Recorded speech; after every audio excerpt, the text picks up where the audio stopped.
नमस्कार, बहुत स्वागत है आपका एमपीसीजी सुपरफास्ट 100 खबरों के साथ मैं हूं रीनू। सबसे पहले बात भोपाल से बड़ी खबर की। मंत्री विश्वास सारंग की कार दुर्घटनाग्रस्त हुई, डिवाइडर से टकराई कार। हादसे में बाल बाल बचे मंत्री और उनका परिवार। टीकमगढ़ से लौटते वक्त ये हादसा हुआ। विकास यात्रा कार्यक्रम से मंत्री सारंग लौट रहे थे और इसी दौरान उनकी कार डिवाइडर से टकरा गई। पूरे परिवार के साथ वे आ रहे थे। हालांकि कोई ज्यादा नुकसान नहीं हुआ है और गनीमत रही कि कोई बड़ा हादसा नहीं हुआ। बड़ी खबर है भोपाल से। तो मंत्री विश्वास सारंग की कार डिवाइडर से टकराई। विकास यात्रा से वापस लौट रहे थे। हादसे में बाल बाल बचे मंत्री जी और उनका परिवार। तो वहीं आगे के हिस्से में आगे का हिस्सा गाड़ी का क्षतिग्रस्त हुआ है। देर रात का पूरा मामला है जब ये कार दुर्घटनाग्रस्त हुई। विकास यात्रा कार्यक्रम से लौट रहे थे मंत्री सारंग और इसी दौरान यह हादसा हुआ।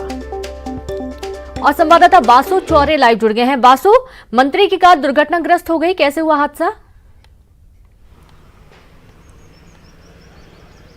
बिल्कुल, देखिए ये पूरा मामला कल देर रात का है जब मध्य प्रदेश सरकार के चिकित्सा, शिक्षा और गैस राहत मंत्री विश्वास सारंग अपने प्रभार वाले जिले यानी कि टीकमगढ़ के दौरे पर गए थे। वहां पर वो विकास यात्राओं में शामिल हुए थे और उसके बाद वो परिवार के साथ वापस भोपाल लौट रहे थे। तभी जो हाईवे है वहाँ पर जो डिवाइडर रहते हैं, चूँकि रात का वक्त था और अंधेरा था जैसा कि देखा जा सकता है, तो डिवाइडर जो है वो ड्राइवर को दिखाई नहीं दिया और इसी वजह से ये पूरा जो हादसा है वो हुआ। हालांकि इस पूरे हादसे में अच्छी बात ये रही कि खुद मंत्री विश्वास सारंग, उनका स्टाफ और उनका परिवार पूरी तरह से सुरक्षित है। गाड़ी जरूर वहां पर क्षतिग्रस्त हुई है, खासतौर पर गाड़ी का जो आगे वाला हिस्सा होता है वो वहां पर काफ़ी ज़्यादा डैमेज हुआ है। और उसके बाद वहां पे जो लोकल की जो अथॉरिटीज़ थी उनको वहां पे बुलाया गया और गाड़ी को टो करते हुए भी वीडियोस में जो लोग हैं वो वहां पर देखे जा सकते हैं। और हाल ही में विश्वास सारंग की अगर हम बात करें तो ये दूसरा हादसा उनके साथ हुआ। इससे पहले जब गुजरात में विधानसभा के चुनाव हो रहे थे और वो अपनी वहाँ पर जो संगठन ने जिन विधानसभा सीटों की उन्हें जिम्मेदारी दी थी, तो जब वहाँ पर भी वो दौरा करने गए थे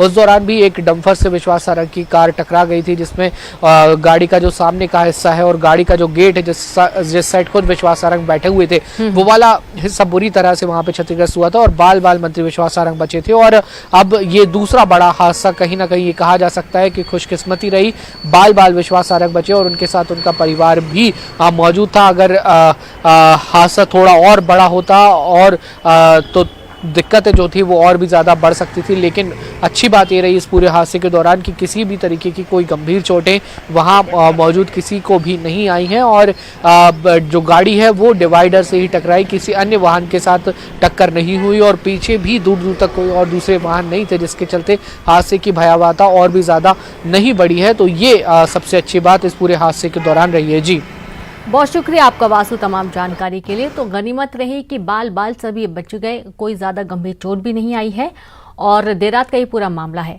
अगली बड़ी खबर है जहां पर नारायणपुर से बड़ी खबर मिल रही है। ओछा थाना के बटुम के पास आईईडी ब्लास्ट हुआ।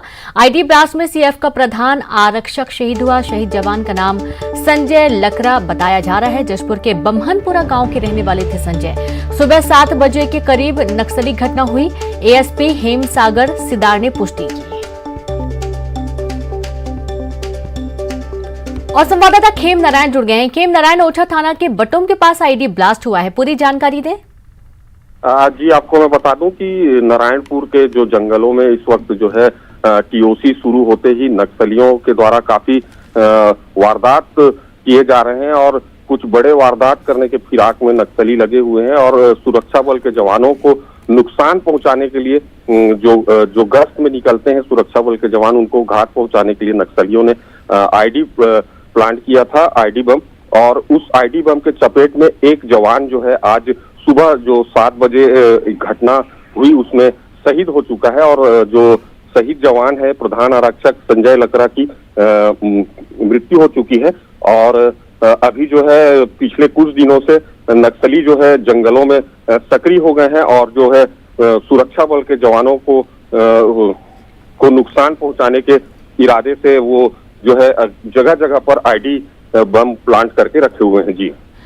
जी बिल्कुल, कल भी ऐसे घटनाक्रम हुआ था जब 3 जवान शहीद हो गए थे। बहुत शुक्रिया आपका खेम नारायण तमाम जानकारी के लिए। और खबर भोपाल से, बीजेपी की आज और कल महत्वपूर्ण संगठनात्मक बैठक होने वाली है, जहां बैठक में आगामी चुनाव को लेकर रणनीति होगी, चर्चा होगी। बैठक में बूथ और जिला स्तर पर संगठन को लेकर होगी बड़ी प्लानिंग। बैठक में प्रदेशाध्यक्ष बीडी शर्मा, प्रदेश संगठन महामंत्री हितानंद शर्मा शामिल होंगे। दोपहर 2:30 बजे होगी बीजेपी की बैठक। बूथ विस्तारक अभियान, आकांक्षी विधानसभा पर होगी चर्चा। तो महत्वपूर्ण बैठक आज और कल होने वाली है। संगठनात्मक बैठक होगी, जहां आगामी चुनावी रणनीति को लेकर चर्चा होनी है। बड़ी खबर है भोपाल से।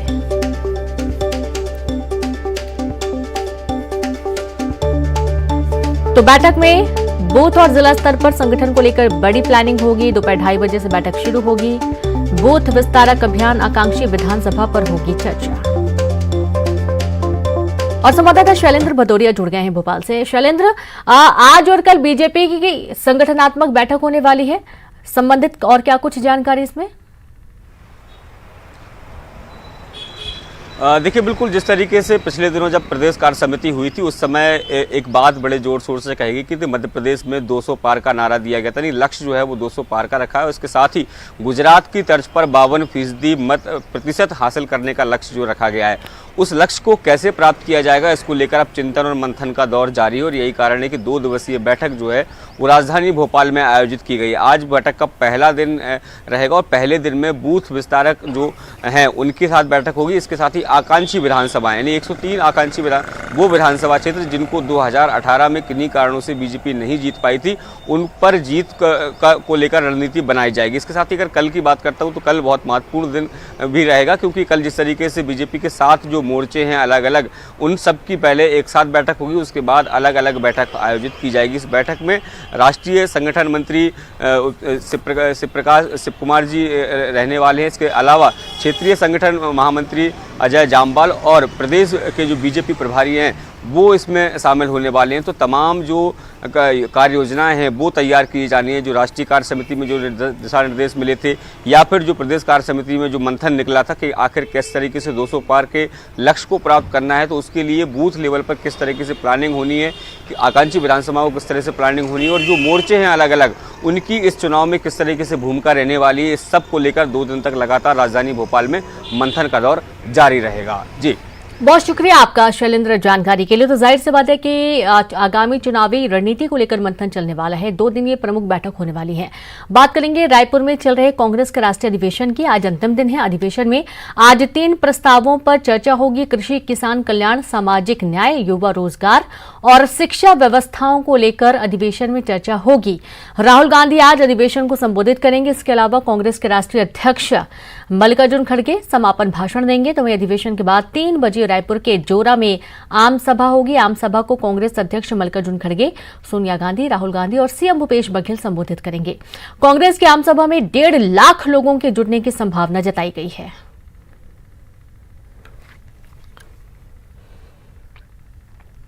तो वहीं छत्तीसगढ़ की राजधानी रायपुर में कांग्रेस के राष्ट्रीय अधिवेशन से समय निकालकर राहुल गांधी और प्रियंका गांधी सीएम भूपेश बघेल के साथ महासमुंद जिले के ऐतिहासिक स्थलों का भ्रमण किए।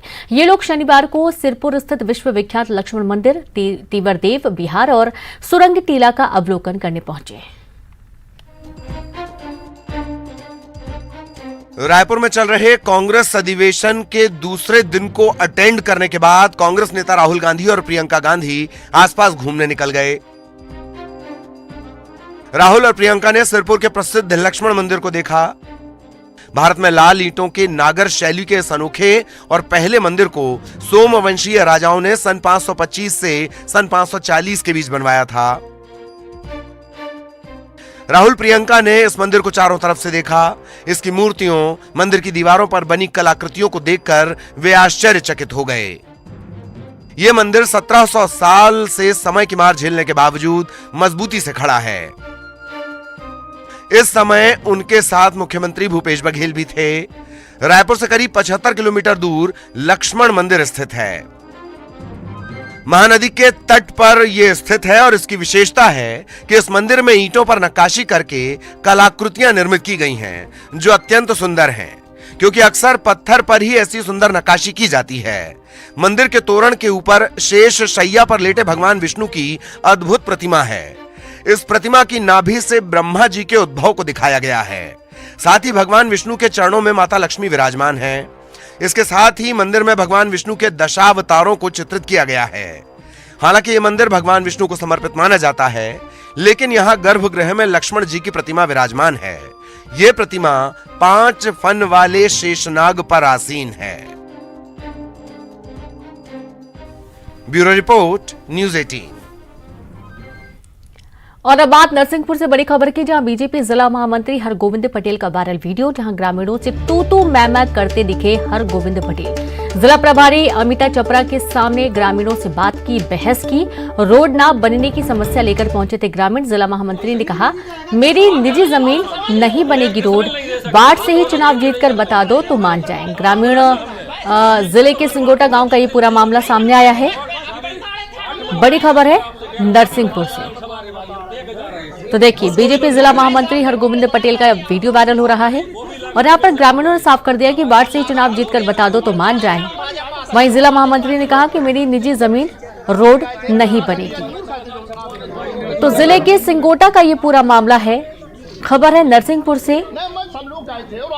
तू मैं का वीडियो सामने आया है। दरअसल रोड ना बनने की समस्या लेकर ग्रामीण पहुंचे थे और इसी दौरान ये पूरा वाकया हुआ। संवाददाता आशीष जुड़ गया। आशीष, बीजेपी जिला महामंत्री हरगोविंद पटेल का वीडियो वायरल हो रहा है।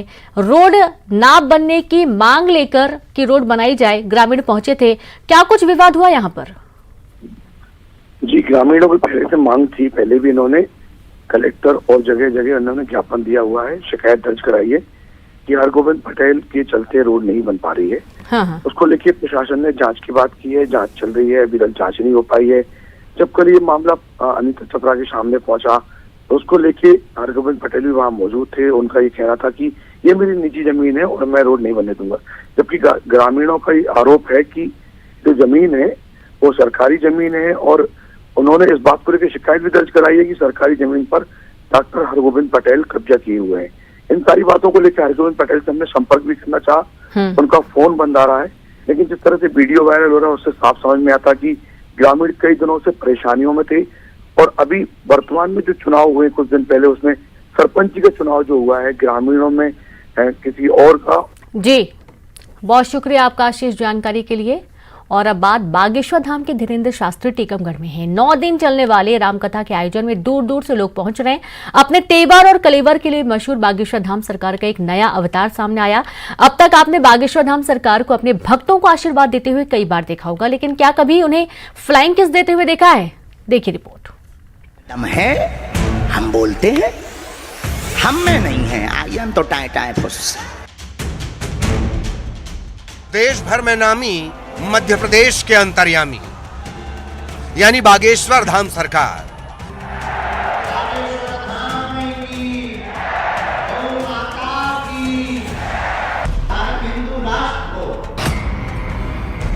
हिंदू राष्ट्र का फेवर, सनातन की महिमा वाला तेवर। आपने देखे होंगे इनके कई कलेवर, लेकिन बागेश्वर सरकार का ये अवतार है जरा हटके।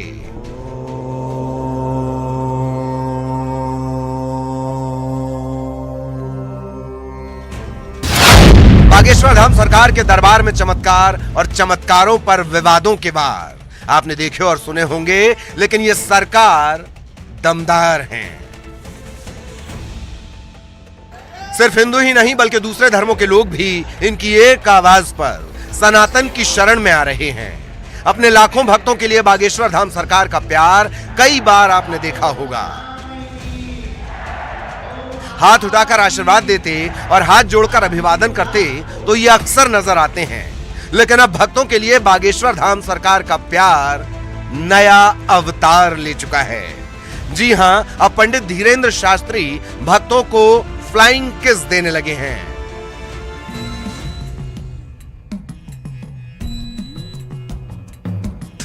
टीकमगढ़ में एक शोभा यात्रा के दौरान उनका कारवां गुजर रहा था तो भक्त फूलों की बरसात कर रहे थे। इस प्यार की खुशी बागेश्वर धाम सरकार के चेहरे पर साफ नजर आ रही थी। भक्तों के प्यार और उत्साह के जवाब में बागेश्वर धाम सरकार ने भी फ्लाइंग किस उछाल दिया। फूल चढ़ा करके राम यात्रा का स्वागत कर रहे थे, टोपी पहन करके स्वागत कर रहे थे। मतलब क्या हुआ, सब राममय हो गए। संतों का सम्मान हमारी संस्कृति का मान है और बागेश्वर धाम सरकार तो बड़ा नाम है। और हो भी क्यों ना, घाट घाट जादू वाला हमारा देश, जहां आस्था और विश्वास का शिखर ध्वज सनातन काल से लहराता रहा है, वहां चेहरा देखकर पर्ची पर भूत भविष्य वर्तमान लिखने वाले की जय जय स्वाभाविक है। राजीव रावत, न्यूज़ 18, टीकमगढ़। हाल ही में क्रिकेटर केएल राहुल से शादी कर सुर्खियों में आई सुनील शेट्टी की बेटी अथिया शेट्टी उज्जैन पहुंची। शादी के बाद इस नव दंपति बाबा महाकाल का आशीर्वाद लेने पहुंचे और इस दौरान भी आज सुबह होने वाली भस्म आरती में शामिल हुए, बाबा महाकाल का आशीर्वाद लिया।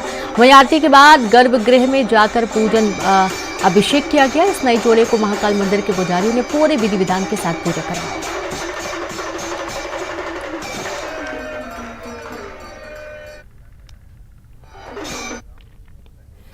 और चलिए अब देखेंगे सिटी टॉप 10। मिशन 2023 की तैयारियों में जुटी एमपी बीजेपी, आगामी चुनावी रणनीति को लेकर मंथन। बूथ विस्तारक अभियान, आकांक्षी विधानसभा पर होगी चर्चा। भोपाल में मंत्री विश्वास कैलाश सारंग की कार का एक्सीडेंट, डिवाइडर से टकराई मंत्री की कार, बाल बाल बचे मंत्री और उनका परिवार। उज्जैन में महाकाल के दरबार पहुंची अथिया शेट्टी, पति केएल राहुल के साथ आरती के बाद गर्भगृह में बाबा का किया जलाभिषेक। ग्वालियर में मामूली विवाद में चली गोली, फायरिंग में एक युवक घायल, आरोपी के खिलाफ मामला दर्ज। शाहजहांपुर में एक्शन में दिखे मंत्री इंदर सिंह परमार, ग्रामीणों की शिकायत पर पटवारी को किया निलंबित, पटवारी पर रिश्वत मांगने का आरोप। खरगोन में शादी समारोह में खाना खाने से 43 लोग बीमार, उल्टी दस्त की शिकायत के बाद अस्पताल में हुई भर्ती। खरगोन में टायर फटने के चलते पलटा एसिड से भरा टैंकर, दुर्घटना में एक युवक की मौत, ड्राइवर गंभीर रूप से घायल। सिवनी में ट्रक ने बुजुर्ग दंपति और बाइक सवार को मारी टक्कर, 2 की मौत, हादसे का सीसीटीवी आया सामने। मध्य प्रदेश के युवाओं ने अहीर रेजिमेंट को लेकर उठाई मांग, आज एमबीएम कॉलेज में जुटेंगे युवा, कहा 1911 से की जा रही यादव रेजिमेंट की मांग। सीधी हादसे में जान गंवाने वालों को श्रद्धांजलि, चुरहट में कैंडल जलाकर दी गई श्रद्धांजलि, हादसे में 15 लोगों की हुई थी मौत। रायपुर में कांग्रेस के अधिवेशन का आज अंतिम दिन, 3 प्रस्तावों पर होगी चर्चा, मल्लिकार्जुन खड़गे देंगे समापन भाषण। कोंडा गांव में बारातियों से भरी गाड़ी पलटी, हादसे में 12 बाराती घायल, बड़े बेंजोड़ा से करंजी जा रही थी बारात। जगदलपुर में खनिज विभाग की बड़ी कार्रवाई, 6 हाइवा 8 ट्रैक्टर जब्त, चूना पत्थर रेत मिट्टी का कर रहे थे अवैध परिवहन। सूरतपुर में चोरी के ट्रक के साथ एक आरोपी गिरफ्तार, ट्रक को झारखंड ले जाकर बेचने की फिराक में था आरोपी। रायगढ़ में अवैध शराब की भट्टी पर छापा, मौके पर 8000 किलो महुआ नष्ट, 40 लीटर शराब भी जब्त, मामले में 2 आरोपी गिरफ्तार। जशपुर में पति ने कुल्हाड़ी मारकर की पत्नी की हत्या, चरित्र शंका मिली पत्नी की जान, आरोपी गिरफ्तार। बिलासपुर के चौक चौराहों पर चला पुलिस का सरप्राइज चेकिंग अभियान, शराब पीकर वाहन चलाने वाले 50 लोगों के वाहनों को किया जब्त, मोटर व्हीकल एक्ट के तहत कार्रवाई। गरियाबंद पहुंची बिग बॉस की फाइनलिस्ट कॉन्टेस्ट अर्चना गौतम, नपा अध्यक्ष ट्रॉफी की समापन समारोह में होंगी शामिल। दिल्ली में लोगों को मिल रहा बस्तर के व्यंजन का स्वाद, राजेश दिला रहे बस्तर के खाने की पहचान, खाने की जमकर हो रही तारीफ। बिलासपुर के बामरा रेलवे स्टेशन पर रेल रोको आंदोलन का असर, दर्जन भर से अधिक गाड़ियां प्रभावित, 2 ट्रेनें भी रद्द। इसी के साथ इस बुलेटिन में इतना ही। नमस्कार।